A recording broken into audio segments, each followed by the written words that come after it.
سرکار مصطفیٰ صلی اللہ تعالیٰ علیہ وسلم کے پردہ فرمانے کے 50 سال بعد، یعنی 60 ہجری میں رجب کے مہینے میں امیر معاویہ جو کہ ملک شام کے گورنر تھے، پورے عالم اسلام کے امیر تھے، بادشاہ تھے، انہوں نے وفات پائی۔ اور جب وہ وفات پا گئے تو لوگوں نے ان کے جو مشیر تھے یا درباری تھے، انہوں نے ان کے ناخلف بیٹے کو اس تخت پہ، تخت خلافت پر بٹھا دیا اور کہا کہ مدینے والوں سے بیعت لے لو، اگر مدینے والوں نے بیعت لے لی، آپ کی بیعت کر لی تو پھر سمجھ لو آپ کی حکومت پختہ ہے، پھر کوئی انکار نہیں کرے گا، کیونکہ لوگوں کی عقیدت جو ہے مدینے والوں سے ہے۔ تو اگر مدینے والوں نے جو جلیل القدر صحابہ کرام ہے یا نبی کے گھر والے ہیں، انہوں نے اگر تمہیں مان لیا تو پھر سب مان لیں گے، پھر کوئی پریشانی نہیں ہوگی۔ ولید بن عقبہ بن مغیرہ جو ہے، مغیرہ بن شعبہ، وہ مدینے کے گورنر تھے اور بنو امیہ خاندان سے ہی تھے۔ فوراً ہی قاصد آ گیا ان کے پاس کہ عبداللہ ابن زبیر، عبداللہ ابن عمر اور حضرت امام حسین اور حضرت عبداللہ ابن عباس رضی اللہ تعالی عنہم اجمعین، ان جو کہ بڑے بڑے جلیل القدر صحابہ کرام ہیں، ان سے بیعت لو، چاہے جس انداز سے لو، چاہے راضی میں ہو یا غیر راضی ہو، اور نہ بیعت کریں تو پھر انہیں قتل کر دو۔ ولید نے، حاکم مدینہ نے بلایا ان صحابہ کرام کو اور وہ پیغام سنا دیا، بھائی ایسے ایسے معاملہ ہے۔ تو انہوں نے کہا کہ اچھا ہم اس بارے میں مشورہ کر لیں، اور وہ کہہ کر کے چلے آئے۔ حضرت عبداللہ بن زبیر بہت چالاک آدمی تھے، وہ رات ہی رات میں گزر گئے، یعنی نکل گئے مکے کو۔ حضرت امام حسین رہ گئے، حضرت عبداللہ ابن عمر، عبداللہ ابن عباس۔ تو حضرت عبداللہ ابن عباس، عبداللہ ابن عمر، یہ تو ان سے تو زیادہ بات نہیں تھی، ہاں حضرت امام حسین سے ضرور اسے خطرہ تھا کہ اگر انہوں نے میری بیعت نہیں کی تو پھر معاملہ میرا خراب ہو جائے گا۔ حضرت امام حسین کو دوسری رات پھر بلایا گیا تو آپ نے ارشاد فرمایا کہ یہ کوئی دنیاوی معاملہ تو ہے نہیں، بلکہ یہ نیابت رسول ہے۔ مجھے معلوم ہے، کسی کو معلوم ہو نہ ہو، مگر مجھے معلوم ہے کہ یزید ابن امیر معاویہ وہ کسی صورت بھی نیابت رسول کے قابل نہیں ہے، نہ وہ نماز کا پابند ہے، نہ روزے کا پابند ہے، نہ زکوٰۃ کا پابند ہے، اس کی عادتیں ہیں۔ ایسے شخص کو نبی کا نائب نہیں مانوں۔ آپ نے جب انکار کر دیا، وہ گیا انکار نامہ یزید کے پاس، اس نے سختی کا حکم دیا کہ ان کا قتل کر دیا جائے، جو میری بیعت سے انکار کریں ان کا قتل کر دیا جائے۔ ولید کے پاس جب یہ سخت حکم آیا، حضرت امام حسین کو سنایا تو آپ نے، رات کا وقت تھا، کہا کہ اچھا میں صبح کو اس کا جواب دوں گا۔ آئے، لوٹ کر نانا جان کے روضے پر آئے اور آ کر کے حال دل سنایا، روتے روتے بے ہوش ہو گئے۔ خواب میں دیکھا نانا جان تشریف لائے ہیں، سینے سے لگایا، بیٹا یہ امتحان کا وقت ہے، اور آج جو میری وصیتیں ہیں، جو میری تعلیمات ہیں، ان کا تو بھرم رکھنا اور صبر کے ساتھ اس امتحان کو دینا۔ تمام نقشہ دکھا دیا کہ اس جگہ تمہارے اونٹ بیٹھیں گے، اس جگہ تمہارے خیمے لگیں گے، اور اس جگہ علی اصغر دفن ہوگا، یہ علی اکبر کو تڑپنے کی جگہ ہے، یہ قاسم کی جوانی لٹنے کی جگہ ہے، اور یہ سکینہ کے بازوؤں میں رسی بندھنے کی جگہ ہے، یہ زینب کی ردائیں چھننے کی جگہ ہے، یہاں شہر بانو کا سہاگ اجڑنے کی جگہ ہے۔ تمام نقشہ دکھا دیا۔ تھوڑی دیر بعد جب ہوش آیا، والدہ ماجدہ کی قبر پر گئے اور روتے روتے حال دل سنایا۔ حضرت حسن جو ان کے بھائی مدفن تھے برابر میں، ان کی قبر سے لپٹ لپٹ کر روتے ہیں۔ مسلمانوں، قبر انور سے حال دل سنانا، قبر انور پہ جانا، حال دل سنانا، یہ حضرت امام حسین کی سنت ہے۔ اپنے نانا کے روضے پہ گئے، قبر سے لپٹ گئے، اپنی والدہ کی قبر پہ گئے، لپٹ گئے، اپنے بھائی کی قبر پر گئے، لپٹ گئے۔ قبروں پر جانا، حال دل سنانا، ان سے لپٹ جانا، یہ شرک و بدعت نہیں ہے، بلکہ یہ سنت ہے۔ گھر والوں سے پہلے ہی سامان سمیٹنے کے لیے، سیٹ کرنے کے لیے کہہ دیے تھے۔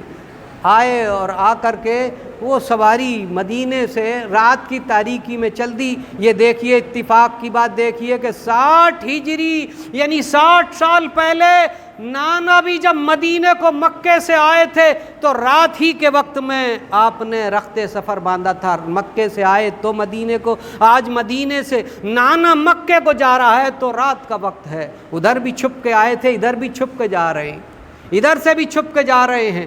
ایک بیٹی جس کا نام فاطمہ صغرا تھا، بیماری میں بخار میں تپ رہی تھی، قدموں سے لپٹ گئی، بڑی مشکل سے دلاسا دیا۔ جو صاحب اولاد وہی جانتے ہیں کہ بیمار بچی کو اکیلے گھر پہ چھوڑ دینا، حضرت ام سلمہ جو ام المومنین تھی، سرکار کی بیوی تھی، ان کے حوالے کر اور حضرت امام حسین مکے کو چلتے ہیں۔ ایک امتحان تو بیوی یعنی بچے کو چھوڑنا، ماں سے بیٹی کو جدا ہوتے دیکھنا، یہ حضرت امام حسین کا پہلا ہی امتحان تھا۔ صبر کی منزل ابھی سے شروع ہو چکی تھی، گئے اور جا کر کے سنیت الوداع کی گھاٹی میں جہاں استقبال کیا جاتا، آخری نظر مدینہ طیبہ پر ڈالی کہ آج صدا کے لیے مدینہ چھٹ رہا تھا۔ پیارا مدینہ جسے دیکھنے کے لیے لوگوں کی آنکھیں ترس جاتی ہیں، وہ مدینہ چھٹ رہا تھا اور پہنچ گئے۔ چند دن میں مکے پہنچے اور مکے میں جا کر کے اپنے والد کے یہاں مکان میں جا کر کے سب لوگ جو چچیرے تہیرے جو بھی ساتھ گئے تھے وہ اپنے اپنے گھروں میں، اپنے باپ کے، اپنے چچا کے گھروں میں جا کر کے اس جگہ آرام سے رہنے لگے۔ رجب سے شعبان، رمضان، شوال، ذی القعدہ، یہ 4 مہینے آرام کے ساتھ میں اس جگہ گزرے۔ آپ بات فرماتے، صحن کعبہ میں لوگ سنتے اور آپ کا احترام کرتے، آپ کی باتوں پر عمل کرتے۔ اللہ کا پیغام سنانا تھا، اللہ کی باتیں بتاتے، دین کی تبلیغ کرتے۔ اسی عرصے میں کوفے والوں کے خطوط آنے شروع ہو گئے، 1 نہیں، 2 نہیں، 3 نہیں، پورے 150 خطوط اس مضمون کے آئے کہ حسین ابن علی، آپ نے اگر آج ہاتھ نہیں بڑھایا بیعت کرنے کے لیے تو کل نانا جان سے، قیامت میں نانا جان سے تمہاری شکایت کریں گے کہ ہمیں مجبوراً ایک فاسق و فاجر کے ہاتھ پر بیعت ہونے کے لیے مجبور کر دیا تھا، جبکہ فسق و فجور کی گھٹا ٹوپ چھائی ہوئی تھی۔ اس وقت آپ کے نواسے نے ہماری اس دعا کو، اس مدعا کو، ہماری اس درخواست کو قبول نہیں کیا تھا۔ یہ اس طرح کے جب الفاظ لکھے ہوئے آئے، آپ نے ان سے کہا کہ اچھا، میں اپنے بھائی چچا جان مسلم بن عقیل کو تمہارے یہاں بھیجتا ہوں، دیکھتا ہوں کہ کوفے والے اپنے عہد و پیمان پر کس طرح قائم رہتے۔ مسلم بن عقیل رضی اللہ تعالی عنہ کو آپ نے کوفے بھیجا، 2 صاحبزادے چھوٹے چھوٹے ان کے ساتھ باپ کے شریک ہو گئے اور وہ چلے گئے۔ کوفے میں پہنچے، پتہ چلا تو پھر کوفی دوڑے دوڑے آئے، ایک ہی دن میں 40,000 کوفی آپ کے ہاتھ پر بیعت ہو گئے۔ حضرت امام حسین کو اپنا پیشوا ماننے، نائب رسول ماننے، نیابت رسول کی غرض سے 40,000 ان کے ہاتھ پر بیعت ہو گئے۔ جب یہ حال یزید پلید کے چیلوں نے لکھ کر کے یزید کو سنایا تو اس نے بصرے کے گورنر عبید اللہ ابن زیاد بدنہاد کو کوفے بھیج دیا۔ وہ چند ہی دن میں 7 سواروں کے ساتھ میں، کل کتنے لایا؟ 7 لوگ اپنے ساتھ آیا اور وہ منہ چھپا کر کے نقاب ڈال کر رات کے وقت میں آیا اور قصر عمارت میں آ کر کے گھس گیا۔ نعمان بن بشیر جو اس وقت گورنر کوفہ تھے، انہیں معزولی کا پروانہ دکھایا، وہ چلے گئے اور اللہ کا شکر ادا کیا کہ اس امتحان سے تو بچ گیا۔ یعنی حضرت نعمان بن بشیر نے اپنے آپ کو کہا کہ یہ امتحان تھا، حق و باطل کی مار کا آرائی گئی، اس امتحان میں آڑے آنے سے تو بچ گیا۔ اللہ کا شکر ادا کیا اور وہ وہاں سے چلے گئے۔ ابن زیاد بدنہاد جو عبید اللہ ابن زیاد بڑا فساق، ظالم اور بدکار شخص تھا، اسے سرکار مصطفیٰ صلی اللہ تعالی وسلم نے پہلے ہی بتایا کہ زانیہ عورت کی اولاد ہے۔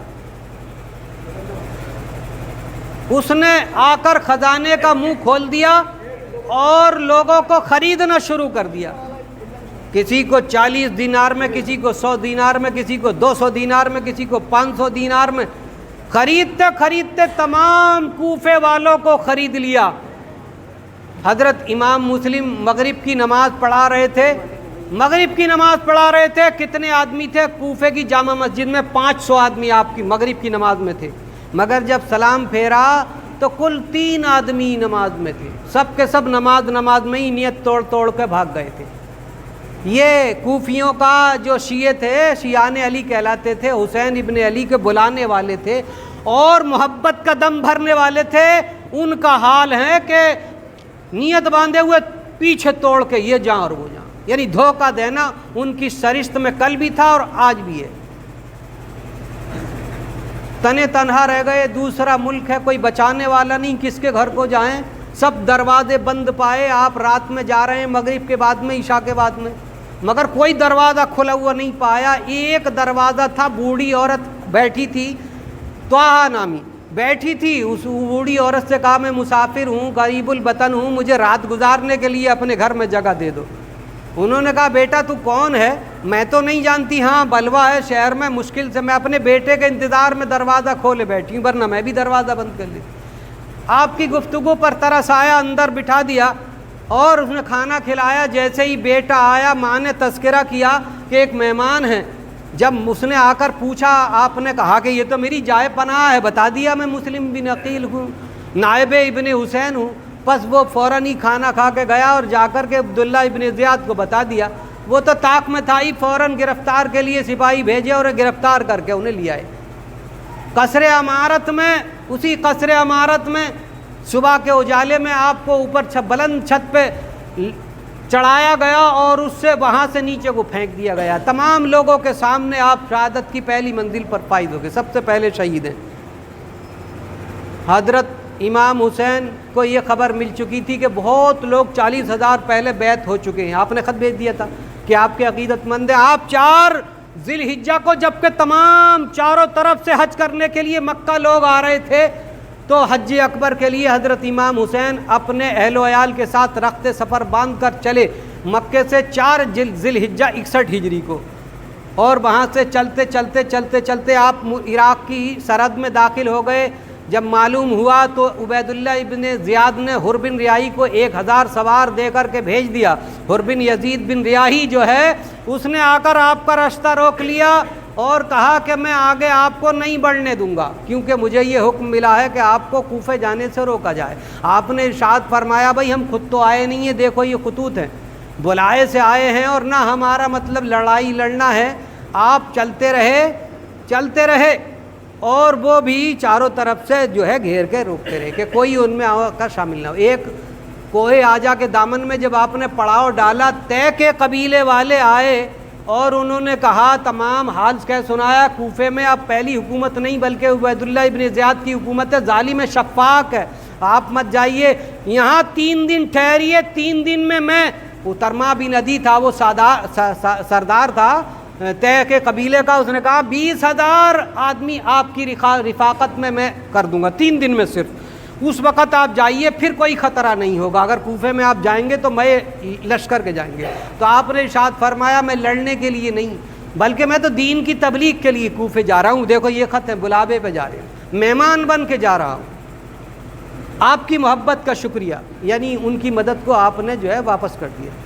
چلے یہاں تک کہ چلتے 3 محرم کو میدان کربلا، اس کا نام نینوا تھا، دشت نینوا تھا، وہاں جا کر کے اس میں ٹھہر گئے۔ جب ٹھہرے اور خیمے گاڑنے کے لیے میخیں گاڑی، کھونٹے گاڑے، تو اس میں تو خون نکلا، لال خون سا نکلا۔ تو آپ نے کہا بھائی یہ معاملہ کیا ہے؟ ہر جگہ اتنی 1 مہینے سے ہم سفر کر رہے ہیں، کہیں ایسا معاملہ نہیں ہوا، آج تو یہ معاملہ نیا ہے۔ تو لوگوں نے بتایا کہ اس جگہ کو کربلا کہتے ہیں۔ جزاک اللہ۔